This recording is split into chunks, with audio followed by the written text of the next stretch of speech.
¿Qué tal? Hemos hablado mucho sobre que nuestro universo está en movimiento debido a las distintas fuerzas que actúan sobre los cuerpos. Una fuerza muy importante es la fuerza de gravedad, y sin ella quizás no podríamos vivir. ¿Recuerdan la clase anterior? Hablamos sobre las fuerzas que pueden actuar por contacto o a distancia.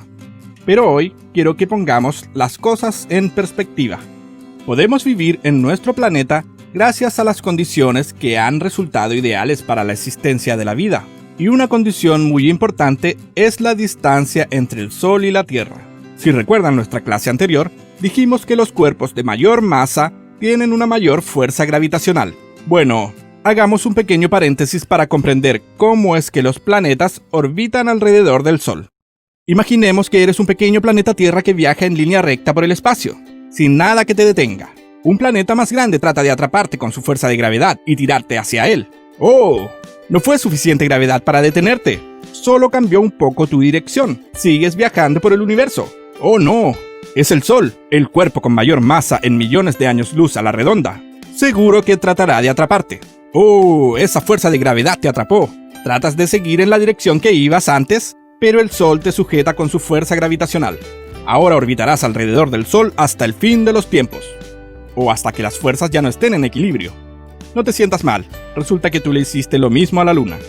Como ven, todo funciona muy bien para nosotros. El ciclo de la vida en el planeta continúa a lo largo de las estaciones que pasan una tras otra, hasta que un nuevo ciclo comienza. Y todo esto gracias a las fuerzas que están en equilibrio y nos permiten seguir en movimiento, viajando a través del universo. Movimiento. Si observamos con atención distintos movimientos, podemos decir que hay una relación entre las fuerzas que actúan sobre los cuerpos y la manera en que se mueven. Tomando en cuenta la trayectoria, que es la forma que adquiere el recorrido del objeto en movimiento, podemos decir que hay distintos tipos de movimiento. Movimiento rectilíneo uniforme. Un cuerpo se mueve en línea recta a una velocidad constante, es decir, su velocidad no cambia. Esto significa que su aceleración es nula, lo cual es muy difícil de hallar en la naturaleza. Sin embargo, sí ocurre. Un ejemplo de movimiento rectilíneo uniforme es la luz. Movimiento rectilíneo uniforme acelerado. Un cuerpo se mueve en línea recta a una velocidad constante, pero la aceleración no es nula, sino uniforme. Su velocidad aumentará entre intervalos de tiempo o disminuirá entre intervalos de tiempo. Un ejemplo de este movimiento es la caída libre vertical. Movimiento circular uniforme.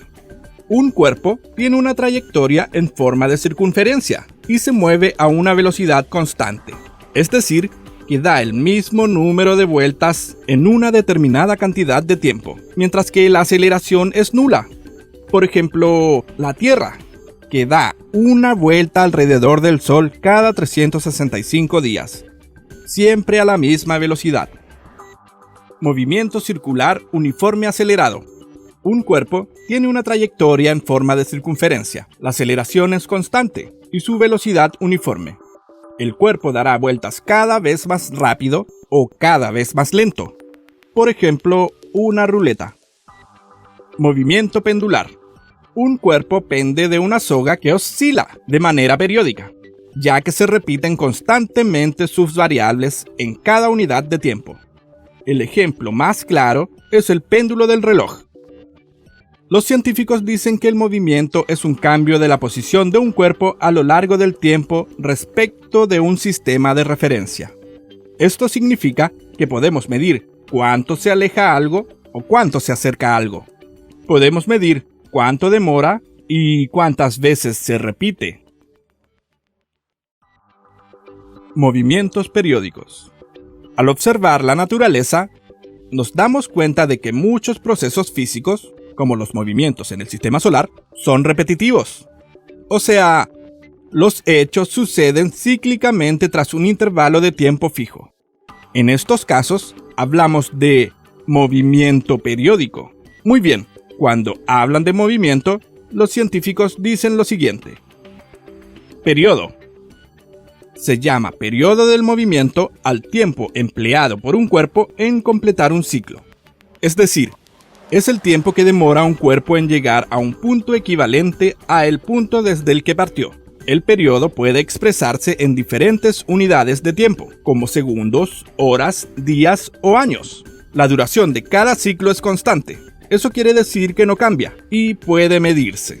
La Tierra demora 365 días en completar una órbita completa en torno al Sol. Este es el periodo que demora en completar un ciclo. Me pregunto, ¿cuánta distancia recorrió en ese periodo de tiempo? Ahora estamos hablando de la amplitud del movimiento. Amplitud. Se denomina amplitud al desplazamiento máximo efectuado por el cuerpo con respecto a su posición en equilibrio. La amplitud de un movimiento periódico se mide en unidades de longitud, como centímetros, metros o kilómetros, y puede disminuir por el efecto de otras fuerzas, como la fuerza de roce. Este concepto no se aplica generalmente a los planetas, pero para darte un ejemplo, te cuento que la Tierra recorre 930 millones de kilómetros en un periodo de 365 días. ¡Qué impresionante!, ¿no? Cada año viajamos millones de kilómetros por el espacio sin darnos cuenta. ¿Y cuántos ciclos completará en un segundo? Frecuencia. Se llama frecuencia del movimiento a la cantidad de ciclos que el cuerpo efectúa en un intervalo de tiempo determinado. No creo que este concepto se aplique a la Tierra. Sin embargo, la frecuencia de oscilación de un péndulo, que tiene un movimiento pendular, o de un objeto sujeto a un resorte, indica el número de movimientos de ida y de vuelta que realiza en un tiempo determinado, generalmente en un segundo. Bueno, aprenderán mucho más sobre todo esto con su profesor o profesora. Espero que pongan mucha atención. Así verán que no es tan complicado como parece. Solo debemos poner las cosas en perspectiva. Recuerda que cada día viajamos más de 2,5 millones de kilómetros a través del espacio sin mover un solo pie. Nos veremos en una próxima teleclase. ¡Adiós!